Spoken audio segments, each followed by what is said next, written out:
CNN के संग में हमारे आज के मेहमान हैं नामवर प्रोड्यूसर, बिजनेसमैन और लकी ईरानी सर्कस के मालिक मियां अमजद फरजान।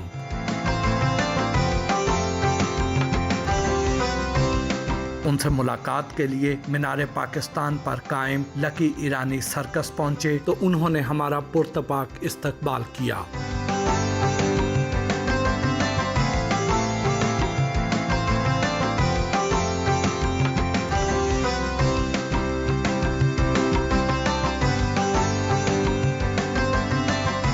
अस्सलाम वालेकुम मियां साहब। वालेकुम अस्सलाम जी। कैसे हैं आप? अल्लाह का करम, बड़ा अल्लाह का एहसान है। मियां साहब, ये जो लकी ईरानी सर्कस है इसकी हिस्ट्री तो बताएं। ये लकी ईरानी सर्कस जी मेरे वाले साहब मियां फरजान अली साहब ने 1969 में इस्टेब्लिश किया था और उस वक्त इसका नाम लकी सर्कस था। तो उस वक्त हमारे पास ईरानी आए थे, तो ईरानी इतने पॉपुलर हो गए तो वो जब भी कोई, जैसे आपको पता है वो नाम मंसूब हो जाते हैं कहीं के साथ, अच्छा वो लकी जी वो ईरानी वाले जो हैं ईरानी वाले हैं, तो नाम इतना इस्टेब्लिश हो गया कि मियां साहब ने फिर उसका नाम चेंज ही नहीं किया। तो फिर उस वक्त से ये लकी ईरानी सर्कस 1969 से ऑनवर्ड आप देख लें कि 2023 हो गया, तो मोर देन 23 ईयर्स हो गए, 53 ईयर्स हो गए। 5 डेकेड से हम लोगों को एंटरटेन कर रहे हैं और यही हमारा अभी इस वक्त मेजर। इसका आइडिया कैसे कंसीव किया? हमारी फैमिली बहुत ज़्यादा स्पिरिचुअल फैमिली थी। मेरे दादा मरहूम अल्लाह उन्हें जन्नत में जगह दे, हाजी नबी बख्श साहब थे। तो वो जब मेरे वालिद साहब ने सर्कस इस्टेब्लिश किया है तो इनको ना वो बांदरों वाला कहते थे। पहले 1 आध साल तो उन्होंने घर में नहीं घुसने दिया इनको।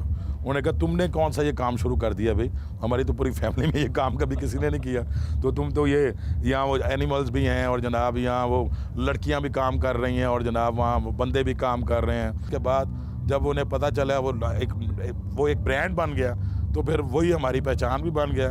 आप तो इस सर्कस के साथ ही पले बड़े हैं, बचपन कैसा था, क्या यादें हैं? बचपन में जी हम सर्कस में नहीं आए, ना उन्होंने हमें आने दिया।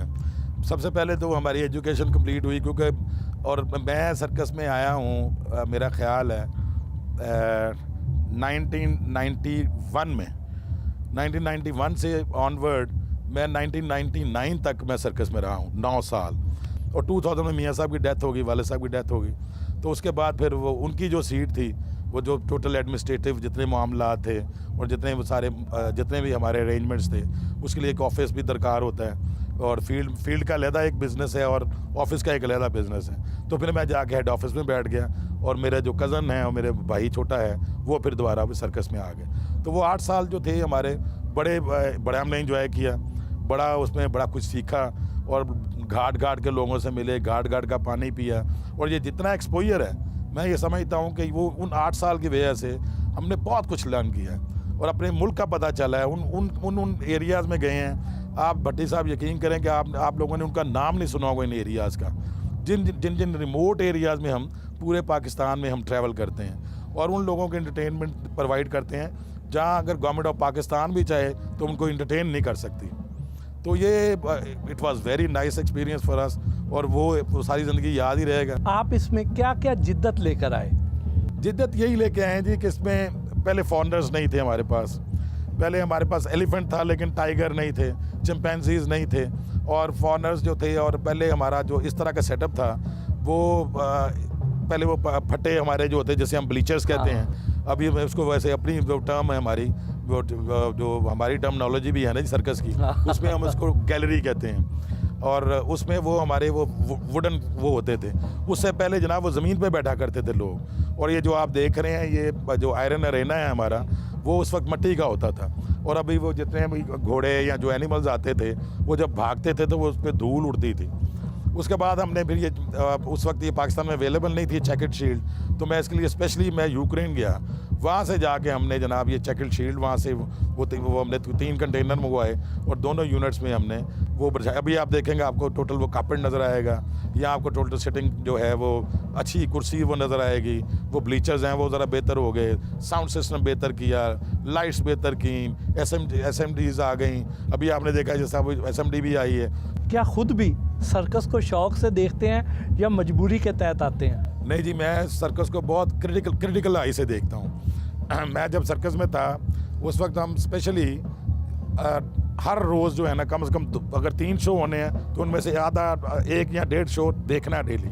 इतनी फैमिलीज़ को, इतने लोगों को संभालना, मैनेज करना आसान है या मुश्किल? सर बहुत मुश्किल है। तो यहाँ तो sir more than 800 man power है हमारे पास दोनों यूनिट्स में। एक यूनिट में हमारे पास कुछ 400-450 बंदा है, जिसमें फॉरनर्स हैं, जिसमें आप देखें जिसमें ख़वातीन हैं, जिसमें मेल हैं, जिसमें बच्चे हैं, जिसमें हर क्लास का बंदा है। और ये मोस्टली जो हमारे जो लेबर क्लास है बेचारी, ये जिस हम पहले डिस्कस कर रहे थे, दे आर निगलेक्टेड।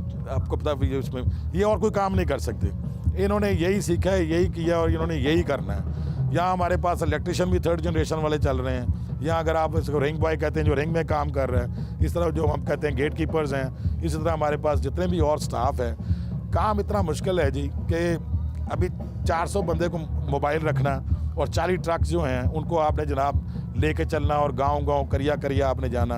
किसी जगह 4 दिन, किसी जगह 5 दिन, किसी जगह 7 दिन आप वहाँ जाके स्टे कर रहे हैं। वहाँ जनाब आपको डिस्ट्रिक्ट एडमिनिस्ट्रेशन से लेके वहाँ की जो लोकल यूनियंस हैं, स्टूडेंट लीडर्स हैं, इस तरह के वहाँ के पॉलिटिशियंस हैं, इस तरह के वहाँ के बदमाश हैं। आपकी सोसाइटी में हर तरह का लोग होते हैं, तो उनको डील करना। ये जो लकी ईरानी सर्कस देखने में तो एक सर्कस है, लेकिन असल में तो एक पूरा शहर है। जी बिल्कुल। और इस शहर को हर 8-10 दिन बाद आपने उठाना है, किसी नई जगह पर जाकर बसाना है। बिल्कुल। तो ये जो लोग यहाँ पे काम कर रहे होते हैं, क्या ये उससे थक नहीं जाते हैं? क्या आप उससे थक नहीं जाते हैं? वहाँ पे लाइट का अरेंज करना, वहाँ पे खाने का अरेंजमेंट करना, वहाँ की मौसम की सख्तियाँ, ये सब कुछ ये कैसे मैनेज करते हैं? आप ये देखें जी, ये जितनी यूटिलिटीज़ हैं, पानी हमारा अपना है, हर जगह बोर होता है, इलेक्ट्रिसिटी हमारी अपनी है, जनरेटर्स हमारे साथ हैं। अच्छा जी, इसी तरह सिक्योरिटी हमारी अपनी है। इसी तरह जितना 400 बंदा है, 400 बंदे का 2 टाइम का खाना हमारे ज़िम्मे है और वो फ्री ऑफ कॉस्ट होता है। तो ये इनके जो अरेंजमेंट्स हैं वो अल्हम्दुलिल्लाह अभी भी हम भी यूज़ टू हो गए हैं और ये भी यूज़ टू हो गए हैं। हालांकि हेक्टिक बहुत है। आप ये 40 ट्रक को आप देखें ना, सबसे पहले अभी रात को अगर सपोज आज हमारा लास्ट डे है, 12:30 बजे शो ख़त्म होना है। कैन यू इमेजिन कि रात को 4 बजे हमने यहाँ से ग्राउंड खाली कर देना।